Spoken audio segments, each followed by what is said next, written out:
Good morning, dear students of class 7th. Once again, I am in front of you to discuss on very important lesson of class 7th geography, that is air. Air कितना महत्वपूर्ण है मित्रों, आप बड़े ही आसानी से समझ सकते हैं। अगर आप एक दिन भोजन न करें तो कुछ नहीं होगा, आप पानी थोड़ी देर न पिए, कुछ घंटों तक न पिए, कुछ नहीं होगा। लेकिन अगर एयर न लें, श्वास न लें, तो जिंदगी बिल्कुल थम जाएगी, खत्म हो जाएगी, समाप्त हो जाएगी। सो that we can understand the importance and significance of air if we don't take food for few days. It is not going to harm. If we are not taking water for few hours, it is not going to harm. But if we don't take air for a minute, then certainly we are not going to survive. So air importance is very much clear in our daily life, every second, every moment. Okay, dear friends. So with this note, I am going to start this lesson. And especially when we talk about air in Delhi, you know the air quality, you people who are coming to school and wearing a mask, ये अलग विषय है कि अब mask आप अलग कारणों से पहनना शुरू कर दिया आप लोगों ने। कोविड-19 के बारे में आपको बहुत सारी अवेयरनेस मीडिया के द्वारा दिया गया। हमारे प्राइम मिनिस्टर ने समय समय पर लॉकडाउन किया और उस लॉकडाउन से बहुत हद तक कोविड-19 रुका रहा। लेकिन कोरोना का इम्पैक्ट, अब कोरोना के साथ जीना पड़ेगा, क्योंकि हमको अपनी इकोनॉमी को भी देखना है। बहुत सारी समस्याएं हो रही हैं, मजदूरों का पलायन हो रहा है, इकोनॉमी पीछे जा रही है। और ऐसे में चाइना की तरफ से हॉस्टाइल टेक ओवर, अब मैं इस वर्ड को एक्सप्लेन नहीं करूँगा, आप खुद ही पता करो कि हॉस्टाइल टेक ओवर क्या होता है। वो 11th के 12th के बच्चे पढ़ते हैं, लेकिन आप इसी उम्र में जाने का प्रयास कीजिए। चलिए हम आते हैं आज के टॉपिक एयर पर। तो एयर को हम कैसे डिफाइन करें, कैसे समझें मेरे मित्रों, कि एयर को अगर हम देखें तो ये क्या होता है कि एटमॉस्फेयर की एक बहुत बड़ी ब्लैंकेट की तरह एक लेयर होती है जो हमारे अर्थ को चारों तरफ से सराउंड करती है। अगर आप एक सर्किल ड्रॉ करें, आप साथ साथ नोटबुक रख लें, आप एक सर्किल ड्रॉ करें और सर्किल के ऊपर एक डॉटेड सर्किल बना दें, और जो डॉटेड सर्किल है और मेन सर्किल जो आपने बनाया था उसके ऊपर जो डॉटेड सर्किल आपने बनाया, तो वो जो सर्किल इंडिकेट करती है वो एटमॉस्फेयर को इंडिकेट करती है। अगर उसको डिफाइन करें तो कैसे डिफाइन करेंगे?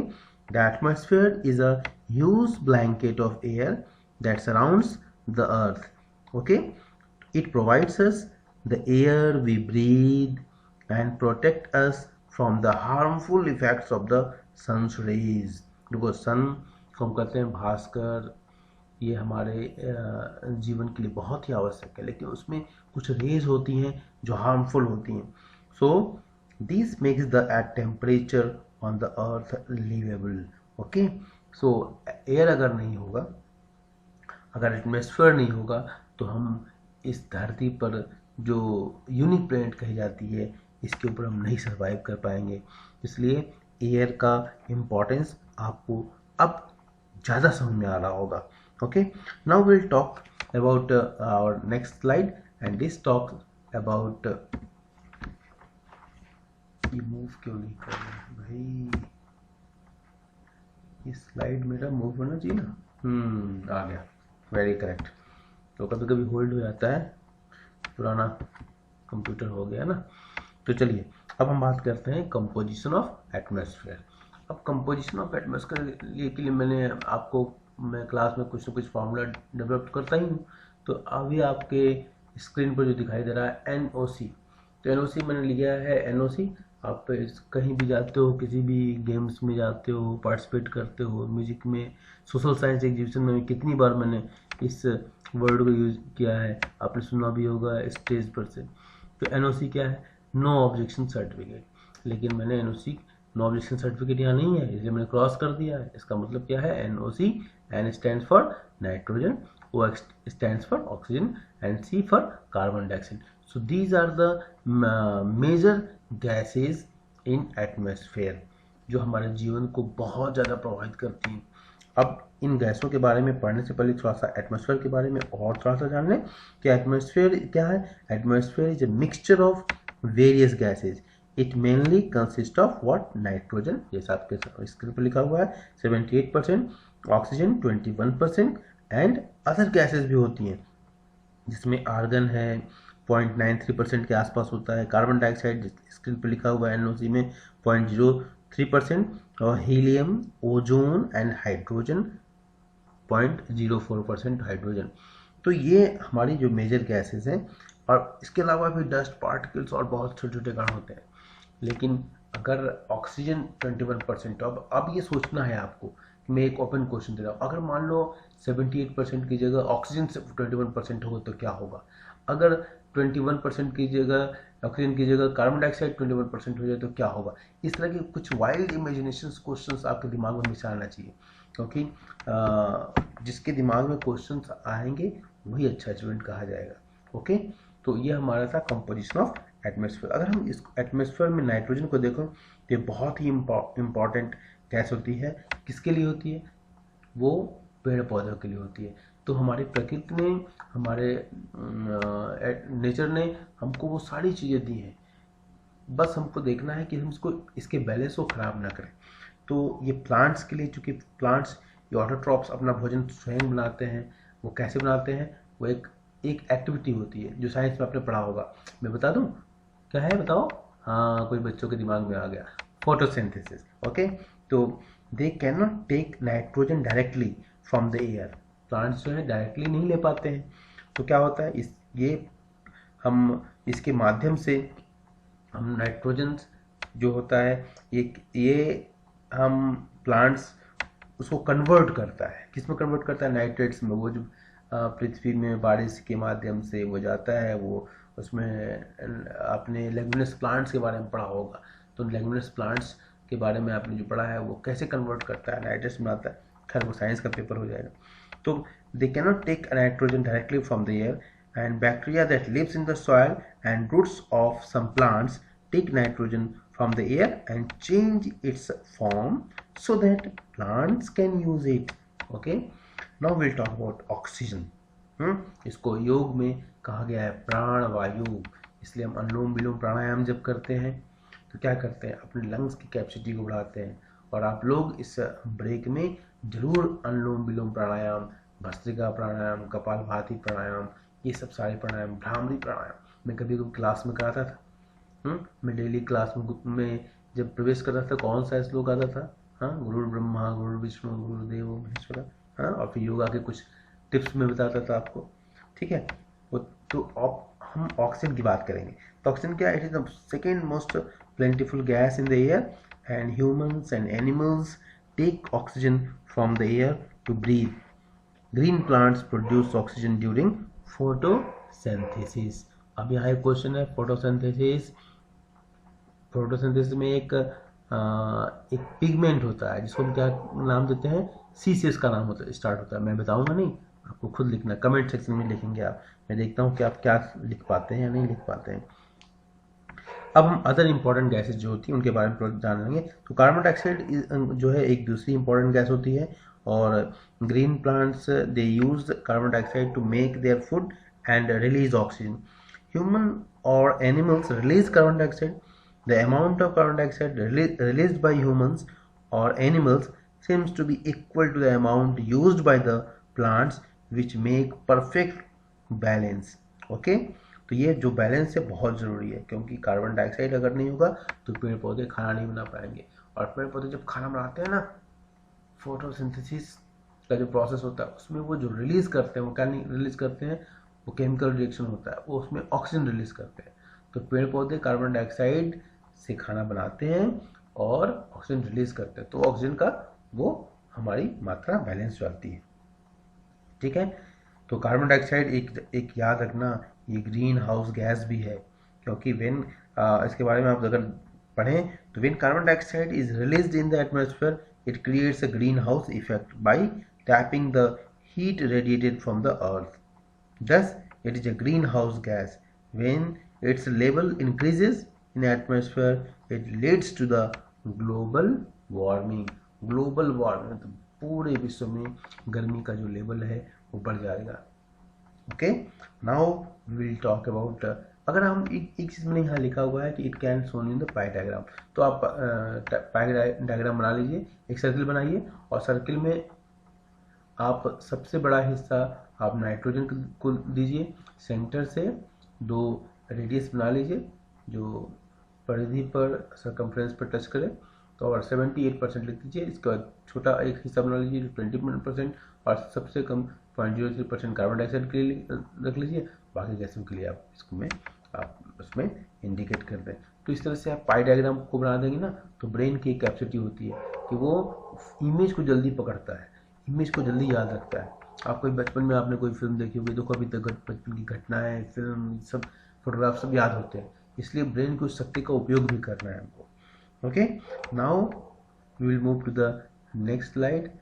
ये हाँ भैया, इस बार बड़े आसानी से हो गया. तो ये हमारा है स्लाइड स्ट्रक्चर्स ऑफ एटमॉस्फेयर. तो ये मतलब एटमॉस्फेयर का स्ट्रक्चर कैसे है. ओके, इसमें हमने देखिए सारे लिखे हुए हैं. Troposphere, T for troposphere, S for stratosphere, M for mesosphere. इसमें की वर्ड क्या है, meso. Meso means between the two. अगर मेसो वर्ड का एक यूज मैं बताऊँ, मेसोपोटामिया एक सिविलाइजेशन थी, जिससे हमारी हड़प्पा की सिविलाइजेशन थी, नाइल सिविलाइजेशन से, नील नदी घाटी की सभ्यता, चाइनीज सिविलाइजेशन. उसी तरह मेसोपोटामियन एक सिविलाइजेशन थी जो आज के इराक और ईरान जहाँ है ना, वहीं पर है. तो meso means between the to, वो 2 नदियों के बीच की भूमि को हम मेसोपोटामिया, हिंदी में कहते हैं दजला और फरात.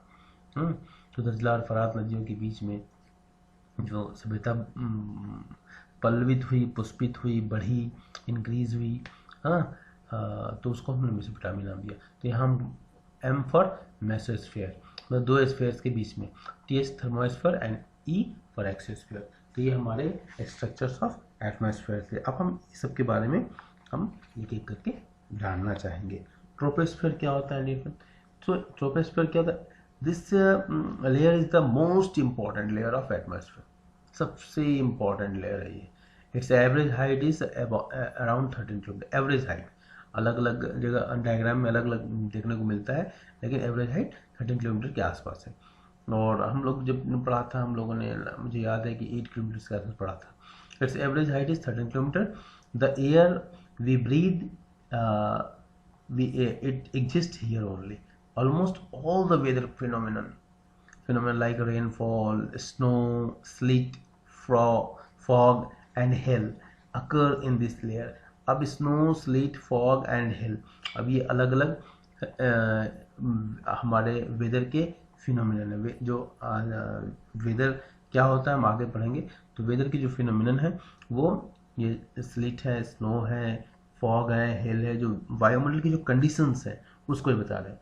अब हम आते हैं स्ट्रेटोस्फीयर के ऊपर कि स्ट्रेटोस्फीयर क्या होता है. ओके, तो it lies above the troposphere. Troposphere की क्या होता है? ऊपर होता है. और हमने जो लिया हुआ है ये नीचे से ऊपर की तरफ लिया हुआ है. सबसे नीचे ट्रोपोस्फीयर, और इसमें जितनी वायुमंडलीय घटनाएं होती हैं, जिस तरह हमने चर्चा किया, स्लीट है, फॉग है वगैरह वगैरह, तो वो सब ट्रोपोस्फीयर में होगा. और स्ट्रेटोस्फीयर उसके बाद का ऊपर का लेयर है. सबसे नीचे ट्रोपोस्फीयर, उसके बाद स्ट्रेटोस्फीयर, उसके ऊपर मेसोस्फीयर, उसके ऊपर थर्मोस्फीयर और उस सबसे ऊपर exosphere. So it lies above the troposphere which extends up to a height of 50 kilometre. लगभग इसकी ऊंचाई कितनी होती है? 50 किलोमीटर तक होती है. This layer is almost free from clouds and associated weather phenomena. मतलब ये क्लाउड इसमें नहीं होता है. Okay, almost free. और मुझे याद है जब मैं पहली बार जब एरोप्लेन पे की यात्रा कर रहा था, तो बहुत ही सुंदर ट्रोपोस्फीयर से, जब जैसे ही ट्रोपोस्फीयर में ही था, लेकिन थोड़ा सा ऊपर बादलों से ऊपर गया, तो लग रहा था कि जैसे कहीं रामायण में आपने जो देखा हो कि वो इंद्र, और तो वैसे ही मुझे फीलिंग आ रही थी.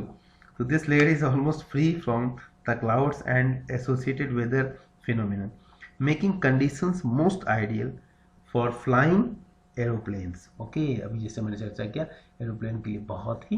अब जब कभी कभी आपने सुना होगा कि वेदर कंडीशन होने की वजह से एरोप्लेन सर्विसेज बंद कर दी गई। कारण यही होता है कि जब विजिबिलिटी नहीं होगी तो लैंडिंग, जब आप स्ट्रेटोस्फेयर से जब ट्रोपोस्फेयर में आने लगेगा प्लेन, तो उस समय लैंडिंग सब एयरपोर्ट दिखाई नहीं देगा, तो लैंडिंग मुश्किल हो जाएगी और एयर क्रैश हो सकता है, इसलिए ये उसमें बंद कर दी जाती है हवाई सर्विसेज।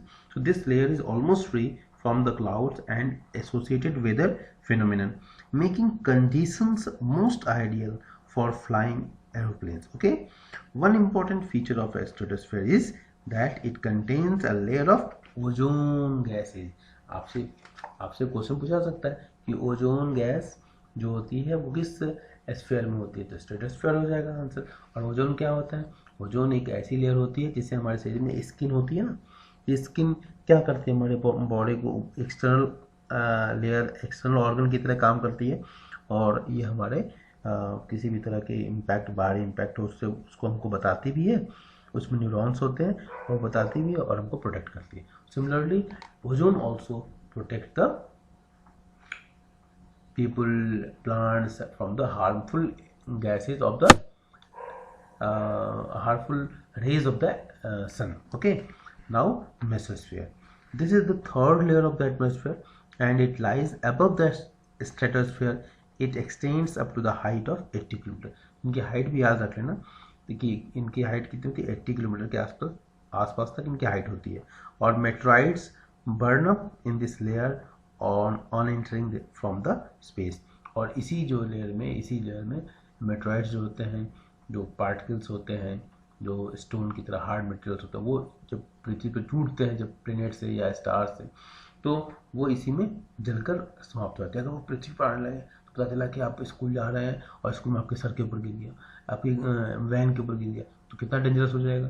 तो देखो प्रकृति की व्यवस्थाएं कितनी, फ्रिक्शन होता है, हाई अमाउंट ऑफ फ्रिक्शन होता है, फ्रिक्शन से हीट जनरेट होती है और हीट से वो बर्न हो जाते हैं। ओके, आपको मालूम है कोलंबिया जो कल्पना चावला जब आ रही थी कोलंबिया शटल से, तो ये एक घटना घटी थी, उनका जो है क्रैश हो गया था ना, इसमें जल गया था, तो इसी कारण से फ्रिक्शन की वजह से। सो अब नेक्स्ट हमारा है फोर्थ है थर्मोस्फीयर। ये क्या होता है? In thermosphere temperature rises very rapidly with increasing height. ऊंचाई बढ़ने के साथ साथ टेम्परेचर बढ़ता जाता है। और ionosphere is a part of this layer. Ionosphere जो है इसी लेयर का पार्ट होता है। तो आयनोस्फीयर कहाँ मिलता है? थर्मोस्फीयर में मिलता है। Okay, it extends between 80 to 400 kilometre. 80 से 400 किलोमीटर तक इसका रेंज है, ये इसका फैलाव है। This layer helps in radio transmission. Okay, जितना भी आप रेडियो टेलीविजन अगर प्रोग्राम सुनते हो, तो ये जो रेडियो ट्रांसमिशन में आयनोस्फीयर बहुत हेल्प करता है। मतलब देखो हर लेयर की, प्रकृति की हर व्यवस्था हमको कितना सपोर्ट कर रही है, और हम मनुष्य उसका ध्यान नहीं रखते हैं। हमको पेड़ पौधे का ध्यान, इसलिए हमारी संस्कृति में कहा गया है, वेद संस्कृति में, ध्यो शांति अंतरिक्ष शांति ओम शांति शांति। जब हमारे पंडित पृष्ठ जो है, पंडित जी पूजा कराते हैं ना, तो वो एक मंत्र पढ़ते हैं और चारों दिशा में पानी छिड़कते हैं। हाँ, तो वो क्या करते हैं, वो पृथ्वी कल्पना की जाती है कि पूरी पृथ्वी शांति, पूरा ब्रह्मांड शांत। मतलब एक भी आदमी, जैसे परिवार में एक भी आदमी दुखी होता है तो पूरा परिवार डिस्टर्ब हो जाता है। उसी तरह पृथ्वी में भी जो पृथ्वी के जो सारे एलिमेंट हैं, ब्रह्मांड में पृथ्वी की बात करो, फिर ब्रह्मांड की बात करो, तो पृथ्वी पर जितने भी एलिमेंट है, चाहे पेड़ हो, पौधे हो, वनस्पतियाँ, जंतु, जो भी हो, अगर उनके अंदर इक्विलिब्रियम नहीं है, शांति नहीं है, तो ब्रह्मांड में शांति नहीं हो सकती।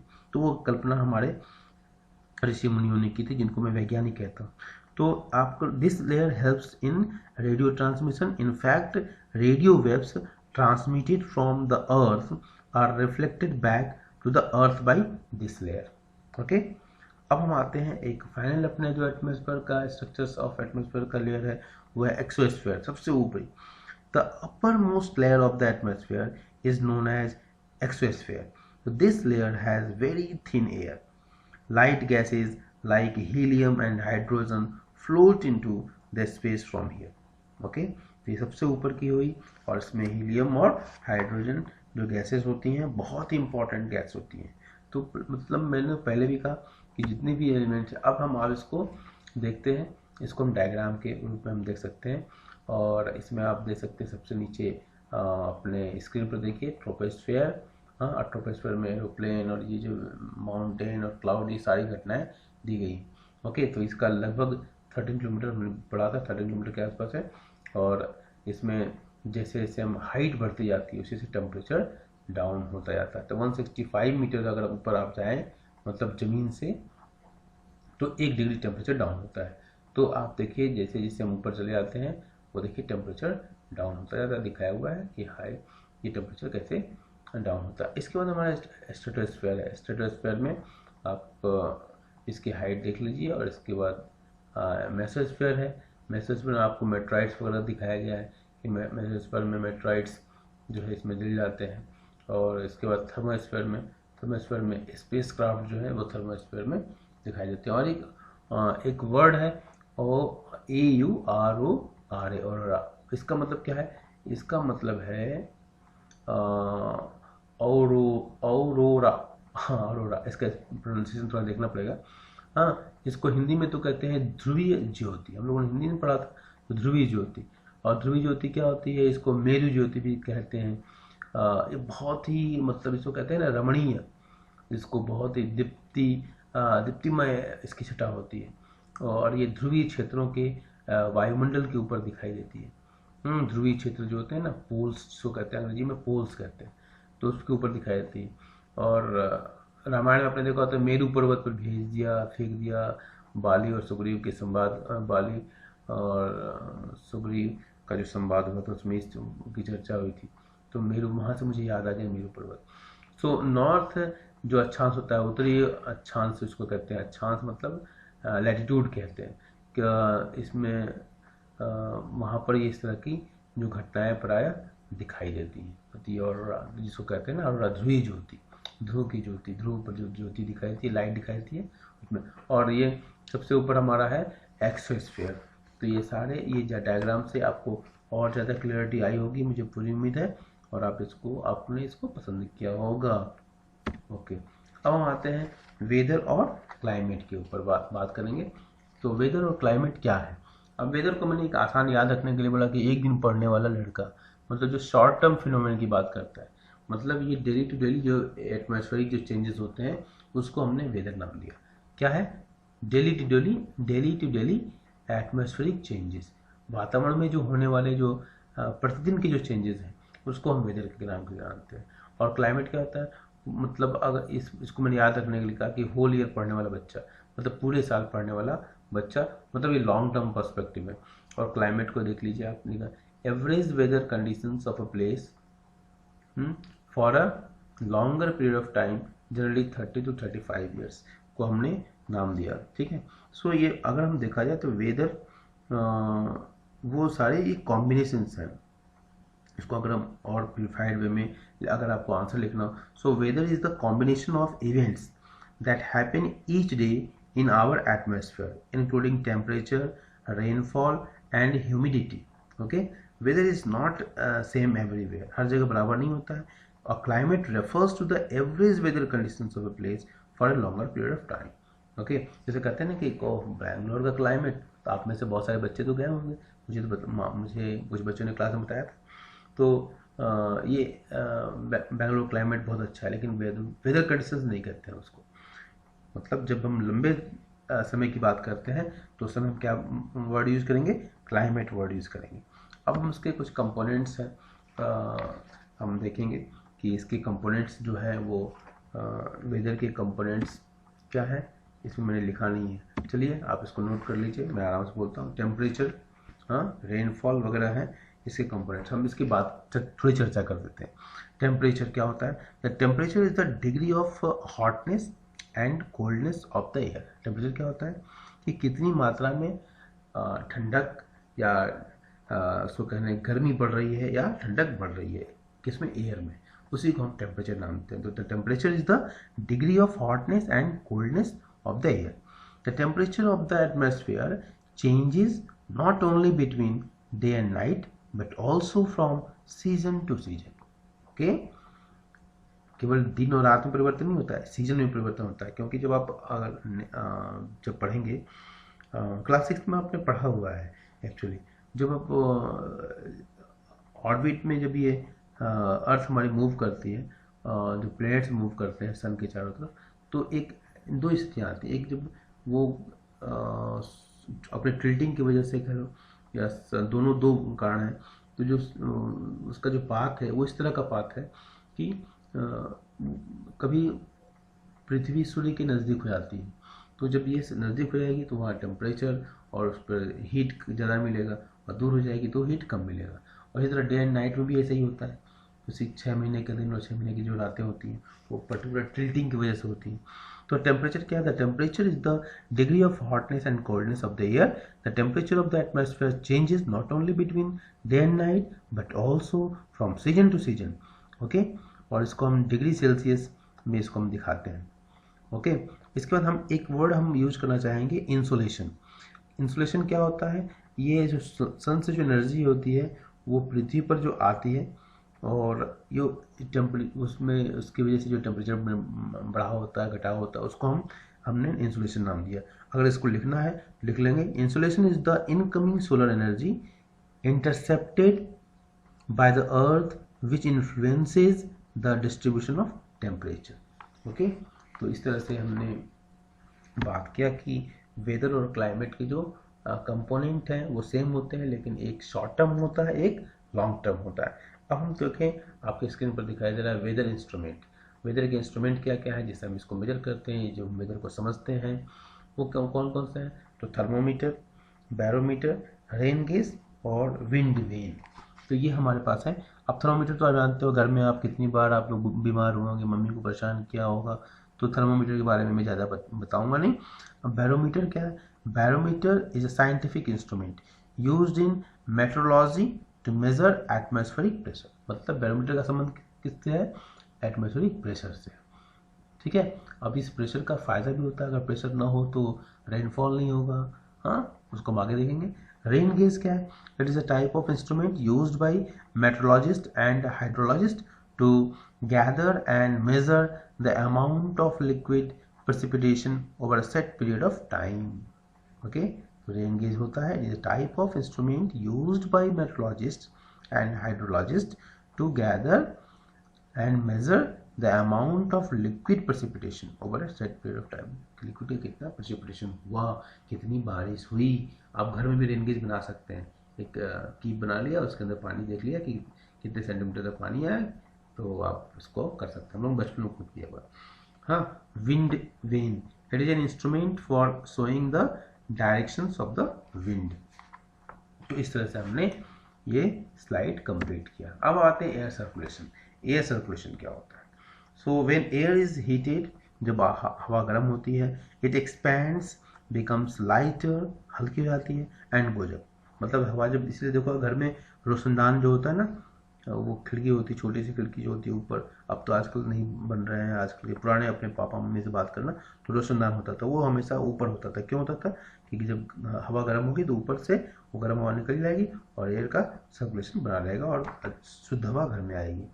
So when air is heated, it expends, becomes lighter and goes up. Cold air is denser and heavy. Okay, जो भारी हवा होती है वो डेंसर होती है और वो हैवी होती है, इसलिए नीचे होती है। That is why it tends to sink down, इसलिए नीचे चली जाती है। व्हेन हॉट एयर राइजेज, गर्म हवा ऊपर उठती है, cold air from surrounding area rushes there to fill the gap, तुरंत भाग कर जाती है, जैसे आप किचन में भाग कर जाते हैं। That is how air circulation takes place. हम एयर प्रेशर को हम देखेंगे, एयर प्रेशर क्या होता है। ओके, और अगले स्लाइड्स में डायग्राम नीचे लिखा हुआ है, डायग्राम नेक्स्ट पेज में उसमें देखेंगे। तो एयर प्रेशर क्या है? The pressure exerted by the weight of air on the earth surface is called air pressure. मतलब क्या है कि air pressure exerted by the weight of the air, हवा का भी अपना एक वेट होता है, वो पृथ्वी पर जो लगाती है उसी को हमने एयर प्रेशर नाम दिया। The air pressure is highest at sea level, sea level सबसे ज़्यादा होता है, and decreases with the height, और हाइट के बढ़ने के साथ साथ वो घटता जाता है। Horizontally, the distribution of air pressure is influenced by temperature of air at a given place. Temperature से एयर के प्रेशर पर बहुत अंतर पड़ता है। लो प्रेशर एरियाज कैसे बनते हैं? Low pressure areas are created where temperature is high, जहाँ पर टेम्परेचर ज़्यादा होगा वहाँ लो प्रेशर होगा। The air gets heated and rises. Air क्या होती है, वो हीट हो जाती है और ऊपर बढ़ जाती है। It is associated with the cloudy skies and wet weather. इसका संबंध किससे है, क्लाउडी स्काई से भी है और वेट वेदर से भी है। मतलब अगर वेट वेदर है तो टेम्परेचर कम हो जाएगा, और टेम्परेचर कम होगा तो क्या होगा, एयर प्रेशर क्या होगा, टेम्परेचर अधिक होगा तो एयर प्रेशर कम होगा, हवा हल्की हो जाएगी, और टेम्परेचर कम होगा तो एयर प्रेशर ज़्यादा होगा। High pressure area that is associated with the clear and sunny skies, which mean these areas have lower temperature, the air is cold, heavy air sinks and creates a high pressure area. The air always moves from high pressure areas to the low pressure areas. The air always moves from the high pressure areas to the low pressure areas. और आपने ध्यान दिया होगा कि आप समुद्र के किनारे शाम के समय में बहुत सारे लोग इकट्ठा होते हैं। क्यों इकट्ठा होते हैं, क्योंकि दिन भर पूरी पृथ्वी लैंड एरिया गर्म हो जाता है जल्दी, और उसकी वजह से वहाँ लो प्रेशर जोन बन जाता है लैंड एरिया पर, और सी एरिया जो है हाई प्रेशर जोन होता है। अभी हमने पढ़ा क्या कि एयर हमेशा कहाँ से मूव करती है, high pressure to low pressure. तो जब समुद्र किनारे जो लोग जाते हैं तो समुद्र की हवा समुद्र की तरफ से आती है और लैंड की तरफ आती है, जिसकी वजह से उनको ठंडी ठंडी हवा मिलती है और उनको बहुत मज़ा आता है। और आप लोग मरीना बीच गए होंगे, हाँ, बहुत सारे समुद्र के जुहू बीच, तमाम तरह के बीच, चिल्का लेक के पास गए होंगे, समुद्र नदी के किनारे भी इस तरह का मज़ा मिलता है। तो ये कारण होता है। अब हम आते हैं विंड के ऊपर। विंड क्या है, अब इसमें 3 तरह के आपके स्क्रीन पर दिखाई दे रहा है कि permanent winds, seasonal winds and local winds. हम एक एक करके देखने का प्रयास करेंगे। पहली बात तो wind is the movement of air from high pressure area to low pressure area. Wind क्या है, movement of air from high pressure area to the low pressure area. ये 3 प्रकार के होते हैं। परमानेंट विंड है, अब ये परमानेंट क्या है, the trade winds, westerlies and easterlies. इसका जो कंपोनेंट है क्या क्या है परमानेंट विंड्स का, लिख लेंगे इसको, मैंने लिखा हुआ नहीं है। The trade winds, westerlies and easterlies are the permanent winds. 3 प्रकार हो गए परमानेंट विंड्स, कौन कौन, trade winds, westerlies and easterlies. Okay okay, trade winds, westerlies and easterlies are the permanent winds. These blow constantly throughout the year in a particular direction. ये पूरे साल बैठते रहती है।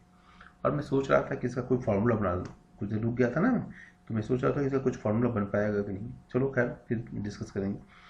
अब हम आते हैं दूसरे पॉइंट पर, सीजनल विंड्स। सीजनल विंड्स क्या है, these winds changes their direction in different seasons, इसलिए इसका नाम हो गया seasonal winds. For example monsoon in India, monsoon Bharat में जो बारिश होती है वो मानसून से ही रेनफॉल होता है। तो मानसून मौसम वर्ड है, वो क्लास 9 में पढ़ेंगे आप। मौसम मतलब एक खास मौसम में जो विंड का जो डायरेक्शन चेंज होता है ना, उसको हमने वहाँ से ये वर्ड उठाया था ये। फिर हम आते हैं लोकल विंड्स के ऊपर। These winds blow only during a particular period of the day or year in a small area, for example land and sea breeze, loo etcetera. Northern areas में यूपी बिहार में लू बहुत चलते हैं, बहुत लोग मरते हैं। ओके, सो ये हमारा था, हमने विंड के बारे में पढ़ा। अब हम अगले साइड पर थोड़ा सा इसका डायग्राम देखेंगे और आप देखिए कि इसमें स्क्रीन पर जो दिखाई दे रहा है 90 degree north, 90 degree south, north pole south pole. सबसे ऊपर देखिए 90 डिग्री नॉर्थ लिखा हुआ है ना बेटा, सबसे नीचे देखिए 90 डिग्री साउथ लिखा हुआ है ना। और देखो 90 डिग्री ठंडक होती है पोल्स के ऊपर, क्योंकि सन जो है उसका की रेज जो है स्लैंटिंग होती हैं, कभी कभी नहीं पड़ती हैं, तो वो क्या होता है, वो कोल्ड होता है। कोल्ड होने की वजह से क्या, वो हाई प्रेशर जोन मिल जाता है।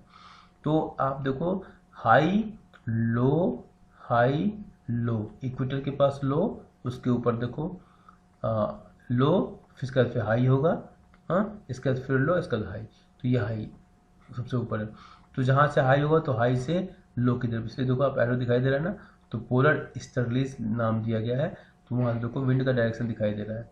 ओके, फिर बीच में देखो आप, इसमें 4 बेल्ट होते हैं, लो हाई, मतलब कहाँ से मैंने स्टार्ट किया, इक्वेटर से स्टार्ट किया 0 डिग्री से, तो लो हाई तो जहाँ भी है लो की तरफ आ रही है, इक्वेटर की तरफ एयर आ रही है ना, क्योंकि लो है इक्वेटर की तरफ, horse latitude tropical high pressure horse latitude लिखा हुआ है ना आपको 30 डिग्री नॉर्थ।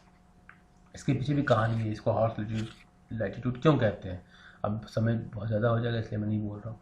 इसलिए फिर देखो ट्रॉपिकल हाई प्रेशर से सब ट्रॉपिकल की तरफ जाता है, वो लो प्रेशर है कहाँ। तो ये हमारा मूवमेंट ऑफ विंड दिखाई दे रहा है एरो के द्वारा। तो आप देखो कि हमेशा एयर हाई प्रेशर से लो प्रेशर, और ये जो फिनोमिना नॉर्दर्न पोल में मैंने बताया, ये तो साउदर्न पोल में भी इक्वेटर से अगर स्टार्ट करो लो, उसके बाद हाई, फिर लो, फिर हाई, और हमेशा हाई से लो की तरफ एयर का मूवमेंट होगा। तो ये हमने ये समझने का प्रयास किया, और इस एयर विंड के माध्यम से ही पुराने ज़माने में लोग यात्राएं करते थे, समुद्री यात्राएं करते थे, क्योंकि उनके डायरेक्शन उनको मालूम थे और इसी समय वो यात्रा करते थे। ओके, तो ये आपको ये मुझे उम्मीद है कि आपको समझ में जरूर आया होगा। अब अगले स्लाइड की तरफ जाते हैं। अब हमारा अगला स्लाइड है मॉइस्चर। तो मॉइस्चर होता क्या है और इसकी बड़ी ज़रूरत होती है। अगर मॉइस्चर नहीं हो तो बहुत सारी परेशानियां हो जाएंगी। तो टेम्परेचर बढ़ जाएगा पूरे इन्वायरमेंट का, पूरे एटमॉस्फेयर का। So when water evaporates from land and different water bodies, बहुत तरह की वाटर बॉडीज है, पॉन्ड है, लेक है, वगैरह वगैरह। तो when water evaporates from land and different water bodies it becomes water vapor. Humidity is the amount of water. Note कर लेना what is humidity. So humidity is the amount of water vapor in the air. The water vapor condenses when it rises, causing formation of droplets of water. पानी वर्षा कैसे होती है? तो clouds are just masses of water droplets. Okay, clouds क्या है? ये water droplets के particles हैं. When these droplets of water becomes too heavy to float in air, then they come down as a precipitation. क्या होता है जब बहुत भारी हो जाती है ना, जैसे आपने कभी मम्मी की गोद में जब छोटे रहे होंगे, जब आप कुछ देर मम्मी चलती होंगी, पापा चलते होंगे, थक जाते होंगे, तो फिर आपको नीचे छोड़ देता है। उसी तरह ये भी जो ड्रॉपलेट्स हैं, क्लाउड्स थक जाते हैं। क्लाउड जो डस्ट पार्टिकल, वाटर के जो ड्रॉपलेट्स हैं, तो वो थक जाते हैं, तो क्या करते हैं, छोड़ देते हैं। छोड़ने को हम लोग क्या कहते हैं जी, छोड़ने को हम लोग बारिश कहते हैं। ठीक है, तो cloud are just masses of water droplets. When these droplets of water becomes too heavy to float in air, then they come down as a precipitation. So precipitation क्या होता है? What is precipitation? So precipitation that comes down to the earth in liquid form is called rain. अब यही precipitation जो है जब liquid form में आता है तो उसको हम रेन कहते हैं। तो रेन क्या है? प्रेसिपिटेशन। क्लाउड्स जब वाटर ड्रॉपलेट्स को नीचे छोड़ता है उसको हमने प्रेसिपिटेशन नाम दिया। ओके, प्रेसिपिटेशन क्या नाम दिया? जब क्लाउड जो वाटर ड्रॉपलेट्स जो के रूप में जो नीचे आता है उसको प्रेसिपिटेशन दिया। और precipitation when it comes down to the earth is liquid form is called rain. Most of the ground water comes from rain water. Okay, these are 3 types of rainfall on the basis of mechanism. क्या है, कौन कौन सा है? आप देखिए, आपकी screen पर दिखाई दे रहा है। Frontal cyclonic rainfall, okay, convectional rainfall और ओरोग्राफिक रेनफॉल। तो हमने ये 3 तरह के रेनफॉल आपके बुक के अनुसार मैंने मार्क किया हुआ है, और तीनों को आप देखो स्क्रीन पर दिखाई दे रहा है ना। सबसे पहले आपका रिलीफ रेनफॉल को देखिए आप, कैसे सी से तो ये माउंटेन धीरे धीरे माउंटेन के सहारे ये ऊपर बढ़ती जाती है, और जाके वहाँ पर जब ऊपर जाते हैं तो टेम्परेचर डाउन हो जाता है। वाटर ड्रॉपलेट जब से ऊपर जाता है ना, हमने बताया ना 165 मीटर ऊपर जाने के बाद टेम्परेचर 1 डिग्री डाउन हो जाता है। ऊपर जाने के बाद ठंडी आती है, ठंडी होने के बाद भारी आती है, तो सारे मॉलिक्यूल्स एक साथ नज़दीक आ जाते हैं, तो उससे जो रेनफॉल होता है वो होता है, इसको रिलीफ रेनफॉल इसको हमने नाम दिया। उस तरह कन्वेक्शनल रेनफॉल, ये देखिए वार्म एयर जो ऊपर मॉइस्चर ऊपर गया और इसके बाद वो इकट्ठा हुआ, इसमें रिलीफ का फीचर कम हो जाता है। और फ्रंटल साइक्लोनिक रेनफॉल की स्थिति आप देखिए कि साइक्लोन साइकिल की तरह एक उसमें लो प्रेशर और हाई प्रेशर क्रिएट्स होता है, और इसके बाद वो जो बारिश होती है समुद्री एरिया में, इस तरह की बारिश बहुत ज़्यादा होती है। ओके, तो ये हमारे जो 3 तरह के मॉइस्चर जो हमने रेनफॉल हमने देखा, साइक्लोनिक रेनफॉल जिसमें कोल्ड एयर ऊपर जाने के बाद पहले वार्म एयर नीचे से ऊपर जाती है, इसके ऊपर कोल्ड होती है, इसके बाद बारिश होती है। ओके। इसी तरह रिलीफ या ऑर्गेनिक ऑरोग्राफिक रेनफॉल में वो मॉइस्ट एयर रिलीफ के द्वारा ऊपर जाता है और फिर बारिश होती है। और कन्वेक्शनल रेनफॉल में क्या होता है, जो हर जगह से जो क्या हीट जो जनरेट होती है और हीट के माध्यम से जो मॉइस्चर जो ऊपर पहुंचता है वो ठंडा होता है और वहीं पर बारिश होती है। तो ऑरोग्राफिक कन्वेक्शनल रेनफॉल कुछ खास, जैसे अब ये बात करें हम कॉन्गो रीजन ऑफ अफ्रीका का या इक्वेटर के आसपास जो बारिश ज़्यादा होती है वो कन्वेक्शनल रेनफॉल होती है और ज़्यादातर डेंस फॉरेस्ट वहाँ पाए जाते हैं। अब हम आते हैं conclusion part, importance of rainfall. अगर आपने देखा है इम्पोर्टेंस ऑफ रेनफॉल, लगान मूवी, घनन घनन घन घेरा है बदरा, पूरे गांव वाले बारिश का इंतजार करते रहते हैं और बारिश जब होती है तो बड़े खुश होते हैं। आपको भी याद होगा अपने बचपन में बारिश होती है। अब आजकल तो मदर लोग अलाउ नहीं करती हैं इसलिए कि आजकल एसिड रेनफॉल की, लेकिन आपके जब फादर से आपने बात करेंगे या ग्रैंड फादर से बात करेंगे तो बारिश होती थी तो उस ज़माने में कोई किसी को रोकता नहीं था क्योंकि उसमें फैक्ट्रीज कम थी, एसिड रेनफॉल नहीं होते थे। और आजकल तो बहुत हार्मफुल है इसलिए आज लोग मना नहीं करते। लेकिन आज के डेट में भी अगर लगातार बारिश हो तो 2 घंटे 1 घंटे की बारिश के बाद अगर थोड़ी देर आप अगर स्नान कर लेंगे तो कोई बहुत नुकसान नहीं होगा। तो एक चिड़ियों को देख लो, कम से कम वो चिड़िया भी जो है कैसे खुश जाती हैं और नहाती हैं। हम लोगों ने बचपन में देखा इसलिए मैं थोड़ा सा क्रेजी हूँ। तो इम्पोर्टेंस ऑफ रेनफॉल क्या है, इम्पोर्टेंस ऑफ रेनफॉल हमारे लिए बहुत ही इम्पोर्टेंस है। कैसे इम्पोर्टेंस है, बारिश होगी तो पेड़ पौधों को जीवन मिलेगा। पेड़ पौधे हम जैसे हम पानी पीते हैं, पेड़ पौधे को पानी की ज़रूरत होती है, उनको भोजन ज़मीन से जो तत्व होते हैं वो निकालते हैं, वो फिर ये ऑटोट्रफ्स वो भोजन बनाते हैं। तो फिर वो भोजन बनाते हैं तो जितने वेजिटेरियन एनिमल जिसको कहते हैं 3 तरह कैटेगरी बनाए ना, कार्निवोरस, हर्बीवोरस। तो हर्बीवोरस जितने एनिमल होते हैं वो सर्वाइव करते हैं। हर्बीवोरस मतलब अब उनको खाने वाले कार्निवोरस सर्वाइव करते हैं। और तो इस तरीके से एक श्रृंखला चली आ रही है। तो इसलिए ये सब कुछ रेनफॉल पर है, टेम्परेचर पर है। तो importance of rainfall is very important. अगर हम अपनी बात करें, मनुष्य अपना क्यों देखें, अपनी, चूँकि मनुष्य स्वार्थी प्राणी है, तो अगर we just think about our self then क्या होता है, हमारे लिए इरिगेशन एग्रीकल्चर के वर्क के लिए है, बहुत ही इंपॉर्टेंट है। ग्राउंड वाटर पीने के काम आता है। तो ये बहुत बड़ी इम्पॉर्टेंस है हमारा रेनफॉल के लिए। अब हम आते हैं इम्पॉर्टेंट टर्म्स क्या क्या है। इसमें हमने लिखा है कुछ इंपॉर्टेंट टर्म्स है। ग्रीन हाउस गैस, ये क्या होती है? It is a gas in atmosphere that absorbs and emits radiation with in the thermal infrared range. Global warming क्या है? It is the increase of the Earth's average surface temperature due to the effect of greenhouse gases such as carbon dioxide emissions, which trap heat that would otherwise escape from the Earth. Photosynthesis, synthesis of compounds with the aid of radiant energy, especially in plants. And snow क्या होता है? Precipitation falling from clouds in the form of ice crystals. And sleet क्या है? Partially melted snow or mixture of rain and snow. Hail precipitates as small ice particles, एक छोटे ice particles के रूप में जो गिरता है ना, precipitates as a small ice particles.